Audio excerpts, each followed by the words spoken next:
En ce qui concerne l'entrée de Christ dans le temps, nous constatons que Jean a trois choses à dire au sujet de Christ.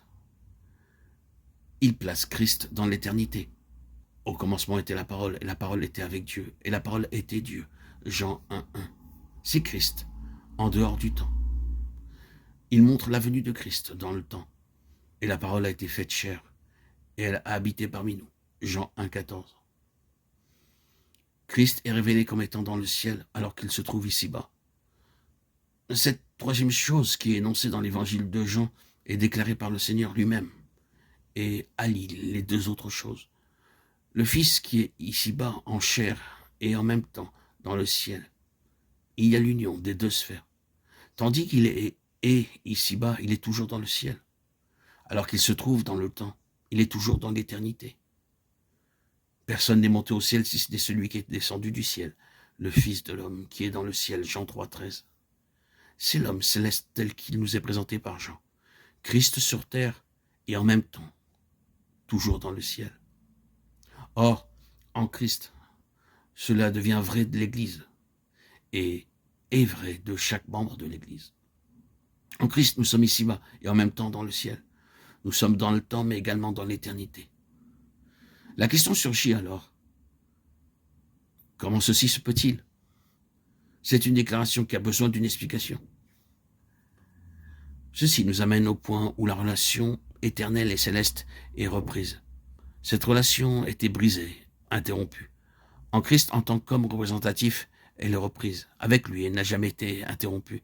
L'interruption concernait l'homme, mais par l'union avec Christ, cette relation, dans une plus pleine expression, cependant, est reprise ou restaurée pour l'homme. Quel est le point où cette reprise a lieu? C'est ce qui est connu parmi nous comme étant la nouvelle naissance, ou la naissance d'en haut, la vie éternelle et sa loi et sa source principale. Deux choses étaient évidemment reliées dans la pensée juive. C'était premièrement le royaume des cieux et deuxièmement la vie éternelle. Nicodème a demandé ce qu'il devait faire pour entrer dans le royaume des cieux. Un autre dirigeant probablement de la même école que Nicodème et peut-être du même rang a posé cette question. Maître, que dois-je faire pour hériter la vie éternelle? Luc 10:25. Ces choses étaient évidemment acceptées par les Juifs comme une promesse. Le Seigneur Jésus a reconnu cela et s'est référé à cette espérance quand il a dit « Vous sondez les Écritures parce que vous pensez avoir en elles la vie éternelle » Jean 5:39. Il y avait une recherche de la vie éternelle, une espérance, un espoir de vie éternelle, une persuasion que la vie éternelle était une promesse devant être réalisée. Ces deux choses étaient liées ensemble dans leur pensée. Christ associe cet espoir avec lui-même et dit au sujet du témoignage des Écritures, ce sont elles qui rendent témoignage de moi.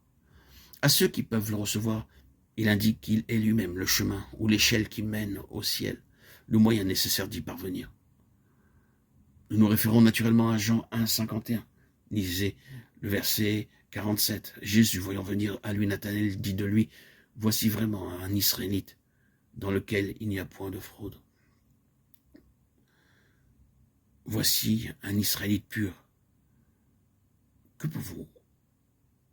pouvez-vous dire à un Israélite pour qu'il recherche le royaume des cieux et la vie éternelle? Un homme qui est vrai, un homme qui est honnête. Le Seigneur l'a vu sous le figuier et donnant vraiment libre cours à sa quête du royaume des cieux et de la vie éternelle. Si ce que le Seigneur Jésus a dit de lui est une indication de ce qui se passait dans son cœur, il était alors de ceux qui recherchaient les bénédictions d'Israël.